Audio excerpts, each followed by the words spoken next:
o'clock, and this is Up Front. A very good afternoon to you. We are with you through until 3 o'clock this afternoon. Now, the dismal performance of the economy has had a devastating impact on jobs. I think that's fair to say.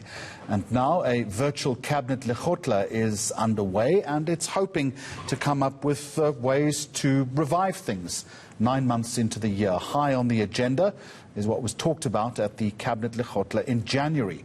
What are they? Well, infrastructure and unemployment. eNCA's political editor, Vuyo Mvoko, is on that story for us this afternoon. Vuyo, good afternoon to you. So another meeting on the economy.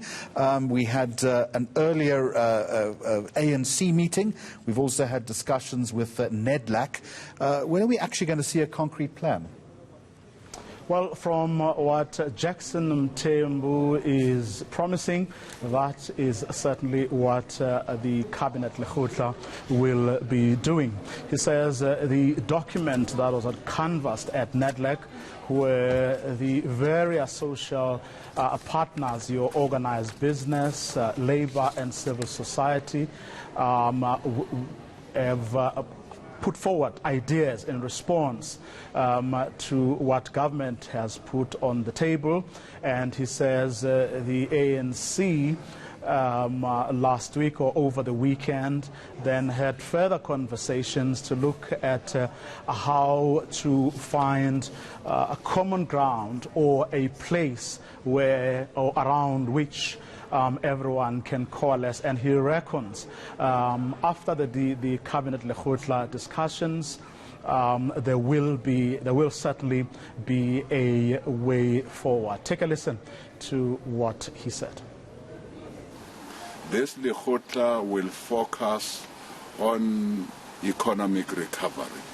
As we all know, COVID-19 has had serious devastation on our lives, on our economy, on employment, and on businesses. And therefore, as government, like all other governments are doing, we must come with a reconstruction and a recovery plan to recover from the devastation caused by COVID-19. So that's the first one. Of course, you can't talk about recovery when you don't say what are these pillars that will inform the recovery. We will also have presentation on key areas that will also be part of the recovery, like infrastructure. Vuyo, no one is questioning the importance of consensus in a dynamic like this, but just to illustrate the problem, in the first hour of the program, I was talking to the chief executive of the Tourism Business Council about how hard hit that sector has been during the past 7 months. He was intimating that it has a week, 7 days, possibly less to go before there is further collapse of the sector. He's angry. He's frustrated. Is there, and I think I put this question to you yesterday, but let's do it again, is there a growing sense of urgency about the agreeing to on this plan and then how it's going to be implemented? Well, that's what Jackson Mthembu would have us believe. He reckons no one understands the urgency of coming up with an economic recovery plan than the men and women who are assembled, virtually as we speak. They have added to the equation the premiers of all the provinces as well as the South African Local Government Association, because he says they all should move with speed and in unison in implementing that economic plan that they hope to finalize. And he reckons there are more commonalities, if you like, right now than there has been before. And he did specifically say that they have received or gotten marching orders from the governing party to go ahead with what has been canvassed with all partners. So he thinks that this time around there is going to be a great deal of movement than has been the case before.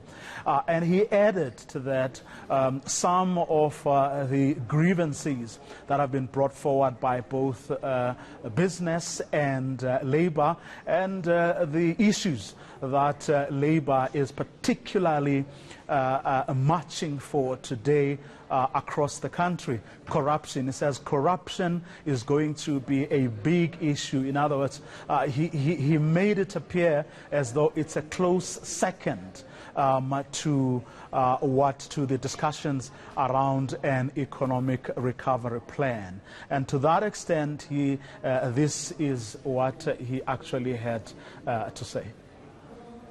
As government, we have every confidence in our law enforcement authorities. So if there is anybody anywhere who would like to put them in a negative light, we will always come to their defense. That said, we will have a commission, or one of the discussion points in this lekgotla is how do we all deal effectively with corruption and crime, of course, giving all our support to all our law enforcement agencies, including our police, our NPA, all our SARS, as you will know that also SARS deals with malfeasance in those who try to get some unwarranted money from SARS. So all these law enforcement agencies, we can assure you, they have got our back.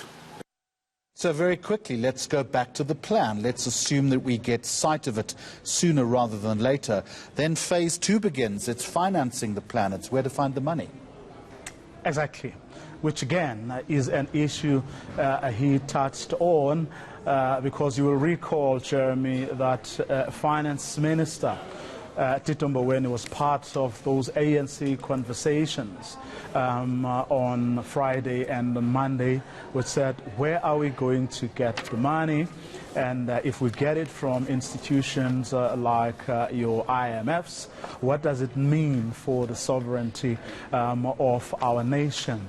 There was a great deal of contestation, other people within the ANC raising such issues as what about the nationalization of the Reserve Bank?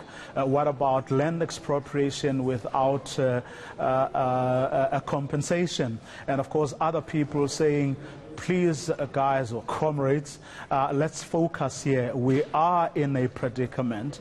The economy is in a much worse situation now than it was in January and February, when we tasked our own, the ANC's own, that is, Economic Transformation Committee to come up with a plan that would get us out of the quagmire we were in back then, before COVID-19 actually hit, and the situation is now worse. So it would seem that sanity, or at least a greater deal of sanity, prevailed this time around.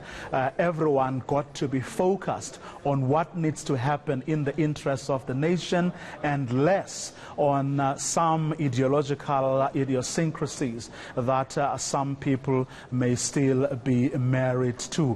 But of course, that we will see at the end of the lekgotla, whether indeed it is so. But from what Jackson Mthembu told us, the situation looks a lot better now than has been the case previously. Well, the country waits with bated breath. Political editor Vuyo Mvoko talking about corruption and malfeasance.